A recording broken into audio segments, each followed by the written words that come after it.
क्या आप जानते हैं कि भारत दुनिया में चाइना के बाद दूसरा सबसे बड़ा गेहूं और चावल का उत्पादक देश है? जी हां दोस्तों, बिल्कुल सही सुना कि भारत दूसरे नंबर पर आता है गेहूं के उत्पादन में। इसके बावजूद भी भारत में आज गेहूं की कमी है और गेहूं किसी दूसरे देश से मंगवाना पड़ रहा है, आयात करना पड़ रहा है।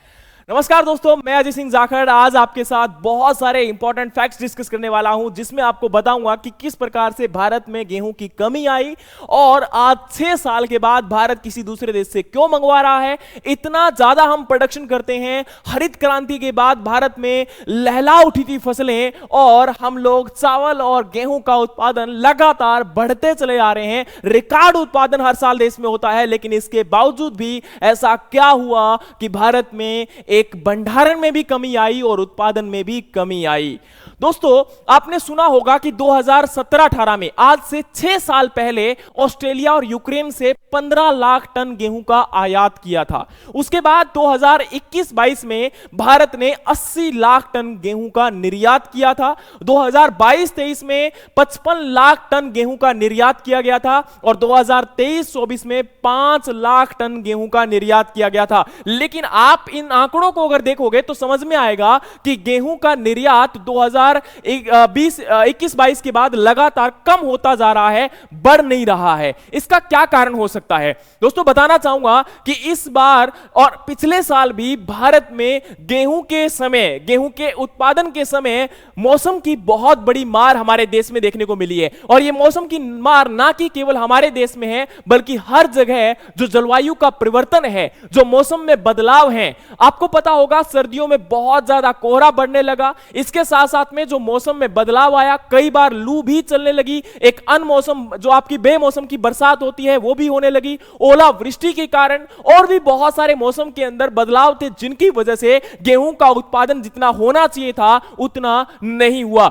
आपने ये खबर जरूर पढ़ी होगी कि भारत के अंदर आटा महंगा होने वाला है और गेहूं भंडारण जो है वो 16 साल में सबसे निचले स्तर में है। दोस्तों, बताना चाहूंगा कि 2007-8 में जब आपके गेहूं की खरीद स्टार्ट होती है, उस समय आपके एफसीआई के पास, क्योंकि भारत में जो भंडारण करता है गेहूं का वो हर साल फूड कॉर्पोरेशन ऑफ इंडिया करता है, और भारत के अंदर जो आपका 2007-8 में 58 लाख टन रह गया था। उसके बाद आज पहली बार ऐसा हो रहा है, 16 साल के न्यूनतम स्तर पर है कि 75 लाख टन था जब आपके गेहूं की खरीद स्टार्ट हुई थी उस समय। लेकिन अब अगर हम बात करें तो 2023 के अंदर यही 84 लाख टन था, 2022 में 180 लाख टन था और 2021 में 280 लाख टन का स्टॉक था जब गेहूं की खरीद स्टार्ट हुई थी। लेकिन रूस और यूक्रेन के युद्ध के बाद दुनिया के अंदर गेहूं का जो सरकारी स्टॉक होता है वो लगातार डिक्रीज होता गया। और इसके साथ अगर हम बात करें तो भारत इस साल 264 लाख टन गेहूं का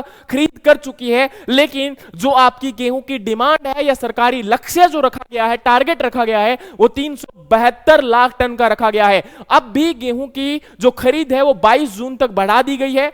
अब कारण क्या है कि इस साल जो गेहूं का उत्पादन है या वो कम हुआ या फिर गेहूं की जो खरीद है वो कम हुई? देखो, इसके कई कारण रहे। उनमें पहला कारण मैंने बताया कि मौसम का जो बदलाव है उसके कारण गेहूं के उत्पादन में कमी हुई। इस साल सबसे कम जो खरीद हुई है वो एमपी से हुई है।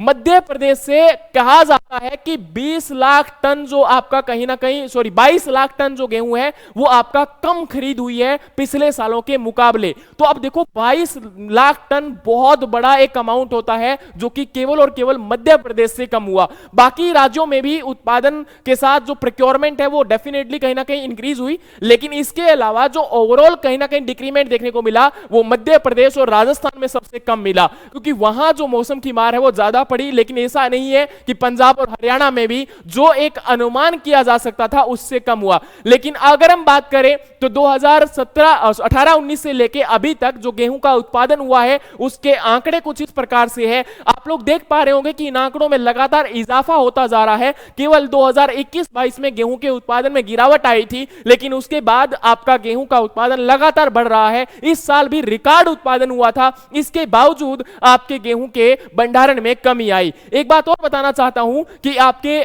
जो इस साल की रिकॉर्ड प्रोडक्शन हुआ, लेकिन कृषि मंत्रालय का अनुमान था कि भारत के अंदर 2024 में 112 मिलियन टन गेहूं का उत्पादन होने वाला है। यह अनुमान के अनुरूप ही उत्पादन हुआ, लेकिन जो आपका एक डिमांड को कंप्लीट करने वाला उत्पादन है वो नहीं हो पा रहा है। इसके बावजूद अगर हम बात करें तो इसका कारण है 2022, 23 और 24 के अंदर होने वाले मौसम के बदलाव, जिनकी वजह से आपका इतना अच्छा उत्पादन नहीं हो पा रहा था। अब उसमें मध्य प्रदेश भी एक आपका महत्वपूर्ण राज्य है जहां पर यह सबसे बड़ी समस्या हुई। अब दोस्तों एक चीज आपको और जरूर जाननी चाहिए कि भारत के अंदर जो उपभोक्ता मामला के विभाग हैं उनके अकॉर्डिंग जो थोक आपका मूल्य है गेहूं का वो केवल 5.3% बढ़ा है, बल्कि जो उपभोक्ता कीमतें हैं वो 6.5% बढ़ चुकी हैं। मतलब जो आम आदमी की जेब है उसके ऊपर बहुत बड़ा असर इससे पड़ने वाला है। एक बात और बताना चाहूंगा कि जो भारत के अंदर फूड कॉर्पोरेशन ऑफ इंडिया हर साल गेहूं का भंडारण करती है वो क्यों करती है? तो सरकारी एजेंसियां गेहूं का भंडारण 3 मुख्य उद्देश्यों के लिए करती है। उनमें से पहला मुख्य उद्देश्य है, आपने बार बार प्रधानमंत्री मोदी जी या फिर निर्मला सीतारमण जी को बोलते हुए सुना होगा कि हमने 80 करोड़ लोगों को फ्री राशन जो है हमने डिस्ट्रीब्यूट किया या फ्री राशन को जो है बांटा गया। अब ये जो फ्री राशन बांटा जाता है वो ये इन्हीं सरकारी एजेंसियों के जो स्टोर होते हैं, गोडाउन्स होते हैं, उनमें जो रखा हुआ आपका अनाज होता है उसी को फ्री बांटा जाता है। तो उनको बांटने के लिए इस भंडारण को उपयोग में लाया जाता है। दूसरा, यह भंडारण उस समय उपयोग में लाया जाता है जब देश के अंदर कोई महामारी या युद्ध जैसी समस्याएं उत्पन्न हो जाती हैं, तो उस समय इस भंडारण का उपयोग में लाया जाता है ताकि उस समय अगर उत्पादन ना हो पाए या कोई और कारण रहे तो जो लोग हैं उनको या जो आर्मी है उनको इस राशन को उपयोग में लाया जा सके। तीसरा, इसके अंदर मुख्यतः उद्देश्य होता है, कारण होता है कि बाजार की जो आपकी कीमतें होती हैं उनको नियंत्रित करने के लिए। क्योंकि आपने कई बार देखा होगा कि जो प्राइवेट ट्रेडर्स होते हैं वो अपने पास बहुत बड़ा भंडारण या स्टॉक जो है वो स्टॉक कर लेते हैं, और जब मार्केट में कीमतें बढ़ती हैं उस समय वो उस स्टॉक को धीरे धीरे रिलीज करते हैं और एक अच्छा खासा मुनाफा कमाते हैं। तो इससे मार्केट के अंदर कीमतें प्रभावित होती हैं, और उन्हीं कीमतों को प्रभावित होने से रोकने के लिए, क्योंकि गेहूं और चावल जो है वो मुख्यतः आज हर भारतीय का एक प्रमुख भोजन है, और उस भोजन को हर थाली तक पहुंचाने के लिए भारत सरकार हमेशा आमदा रहती है, हमेशा एक कोशिश करती है कि उसको हर थाली तक एक इफेक्टिव प्राइस में पहुंचाया जाए। लेकिन फिर भी कहीं ना कहीं इसमें कुछ कारण रह जाते हैं जिसकी वजह से मार्केट के अंदर प्राइस फ्लक्चुएशन करता है, जो कि इस बार भी हुआ। अब हुआ क्या इसके अंदर, मैं एक चीज और बताना चाहूंगा कि भारत के अंदर कीमतों के अंदर जो इजाफा हुआ है, इसके अलावा आप चीज एक और देखो कि प्रोक्योरमेंट जो हुआ है ना, कीमतों की बात हम करते हैं लेकिन उससे पहले मैं प्रोक्योरमेंट को बता दूं कि कितना आपका भंडारण किया गया। पंजाब से जो भंडारण है वो 124 लाख टन का हुआ है, हरियाणा से 71 लाख टन का हुआ है, जो कि दोनों ही पिछले साल के मुकाबले 23 के मुकाबले 24 के अंदर ज्यादा है। लेकिन मध्य प्रदेश में आपने देखा कि 71 लाख टन आपका 2023 में भंडारण किया गया था एफसीआई के द्वारा, लेकिन एमपी के अंदर इस साल जो आपका भंडारण किया गया वो 48 लाख टन ही किया गया है। लेकिन आपका यूपी, राजस्थान इनमें बढ़ा, लेकिन ओवरऑल अगर हम बात करें तो ये जो भंडारण है वो आपका क्या हुआ, कम हुआ। अब इसी भंडारण को पूरा करने के लिए भारत को क्या करना पड़ रहा है, किसी दूसरे देश से मंगवाना पड़ रहा है। लेकिन अब इसके अंदर बाजार की जो कीमतें हैं वो भी बढ़ी हैं, और दूसरी तरफ ये आपका गेहूं इतना मार्केट में अवेलेबल क्यों नहीं है, तो उसका कई कारण है। एक तो जो आपके ट्रेडर्स हैं उन्होंने क्या करना स्टार्ट कर लिया, गेहूं को स्टॉक करना स्टार्ट कर लिया। दूसरी तरफ मध्य प्रदेश या राजस्थान या जहां पर भी गेहूं जो है आपका बहुत कम हुआ, वहां पर लोगों ने क्या कर लिया, अपने पास गेहूं को स्टोर करना स्टार्ट कर दिया। क्योंकि उनको जो है वहां की राज्य सरकारों ने जब अभी चुनाव हुए थे तो उस समय वायदे किए थे, और वायदों के मुताबिक उन्होंने प्राइस को ज्यादा देना स्टार्ट कर दिया। अब किसानों को लगा कि शायद आने वाले समय में कीमतें और ज्यादा बढ़ सकती हैं, तो उन्होंने अपने पास ही गेहूं को स्टोर कर लिया, और आने वाले टाइम में कीमतों को बढ़ने का इंतजार कर रहे हैं कि जैसे ही कीमतें बढ़ेंगी हम इस आपके गेहूं को क्या कर देंगे, मार्केट में सेल कर देंगे। तो उन कारणों के कारण भी आज गेहूं का जो प्रोक्योरमेंट है या भंडारण है वो क्या हुआ, कम हुआ। अब आपको एक बात और बताना चाहता हूं यहां पर कि ये जो भंडारण है ये आपका राइस और यानी कि वीट का है, यानी कि गेहूं और चावल का है 2017 से लेके 2024 तक का। अब इसके अलावा अगर हम बात करें तो किसानों की जो कीमतें हैं, अब देखो आपको पता होगा हर साल सरकार जो है एक न्यूनतम समर्थन मूल्य देती है किसानों से गेहूं को परचेज करने के लिए। गेहूं के अलावा भी 24 फसलें इसमें शामिल होती हैं, लेकिन गेहूं का जो इस बार का न्यूनतम समर्थन मूल्य था वो 2275 रुपए था। लेकिन जो प्रीमियम किस्म की जो फसलें होती हैं, या फिर यूं कह सकते हो कि हर आपकी कुछ प्रीमियम वेराइटीज होती हैं,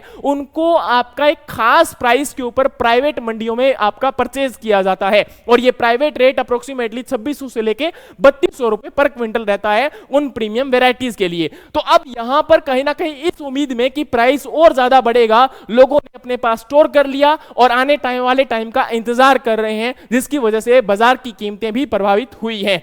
अब इसके साथ आपको और बताना चाहता हूं कि गेहूं की कीमत जो है वो इतनी ज्यादा प्रभावित नहीं हुई। इसके अलावा अगर हम बात करें तो गेहूं की कीमत जो है वो पिछले सालों के मुकाबले 6.5% की दर रही है कीमतों में बदलाव होना या कीमतों में इजाफा होना। लेकिन चावल में यही कीमत का इजाफा 13.3% की दर के साथ हुआ है, अरहर की दाल में 29% की दर के साथ हुआ है, आलू टमाटर प्याज में 43 और 49% के बीच में यह दर का आंकड़ा देखा गया है कीमतों में इंक्रीज होने का। अब ये कीमतें जब इंक्रीज होती है तो इसका सबसे बड़ा असर एक आम आदमी की जेब पर पड़ता है, और वो इन सब चीजों से प्रभावित होता है, क्योंकि एक आम आदमी एक बहुत ही कम खर्चे के साथ अपने घर को चलाने की कोशिश करता है, और जब उसमें एक जो डेली रिक्वायरमेंट की चीजें हैं, जो आपका रोज एक खाने की चीजें हैं, उनमें जब कीमतों में इजाफा होता है तो डेफिनेटली उसको जेब से एक बड़ी अमाउंट स्पेंड करनी पड़ती है, और उस समय उनको सफर करना पड़ता है। एक चीज बहुत जरूरी है कि आने वाले टाइम में चाहे किसी की भी सरकार हो,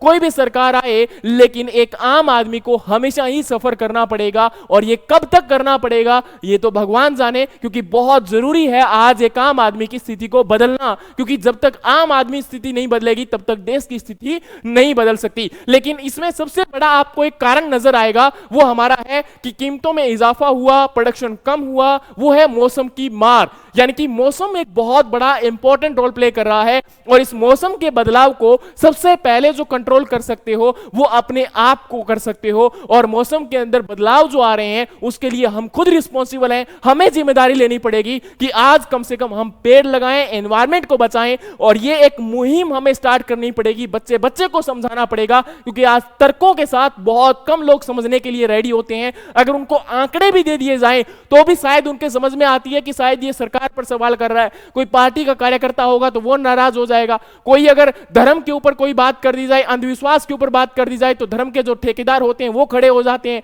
तो यहां पर मुझे कई बार समझ में नहीं आता कि इस एजुकेशन के अंदर तर्कों का फिर क्यों यहां पर विचार जो है आदान प्रदान किया जाता है, क्यों नहीं इन स्कूल और कॉलेजों को बंद कर दिया जाता कि जब इन तर्कों की बात की जाए तो ये सब लोग क्यों नहीं सुनने को राजी होते। माफी चाहता हूं, शायद कुछ लोगों को बुरा भी लगे, लेकिन जरूरत है आज इस चीजों को समझने की, और यहां पर सरकार की नीतियों को भी बदलना पड़ेगा कि ये जो भंडारण है या फिर जो देश के अंदर प्रोडक्शन है उसको किस प्रकार से इंक्रीज किया जाए। क्योंकि भारत में आज अगर देखा जाए तो केवल गेहूं और चावल का फसल चक्कर ही लगातार चल रहा है, और इसमें डाइवर्सिफिकेशन अगर नहीं लेकर आए तो यह भी एक बहुत बड़ा कारण बनेगा किसका, एक जलवायु परिवर्तन का, तो उसे बदलने की आवश्यकता है। इसके अलावा दोस्तों आपका केवल और केवल गेहूं की कीमतों में ही इजाफा नहीं हुआ, इसके अलावा आपके एडिबल ऑयल जो खाद्य तेल हैं उनकी कीमतों में भी 15% तक का एक इजाफा देखा जा सकता है इस महीने में। और भी बहुत सारी चीजें हैं जिनके बारे में हम कभी और डिस्कस करेंगे, लेकिन जरूर है आज जानना इन महत्वपूर्ण टॉपिक्स को, और ऐसे ही कुछ इंपॉर्टेंट टॉपिक लगातार आपके साथ लेकर आते रहेंगे इसी YouTube चैनल पर। लाइक शेयर और सब्सक्राइब करना मत भूलिएगा, क्योंकि बहुत जरूरी है आपका एक लाइक, आपका एक शेयर और एक हमारा सब्सक्राइब जो है, आपका जो है कुछ नहीं बिगड़ेगा। आप अगर उसको शेयर करोगे तो कम से कम 2 लोगों को नई जानकारी मिलेगी, लेकिन हमें एक हौसला मिलता है एक नई वीडियो बनाने के लिए। उम्मीद करता हूं कि आपको समझ में आया होगा। बहुत सारा टाइम लगता है, बहुत सारी चीजें इसमें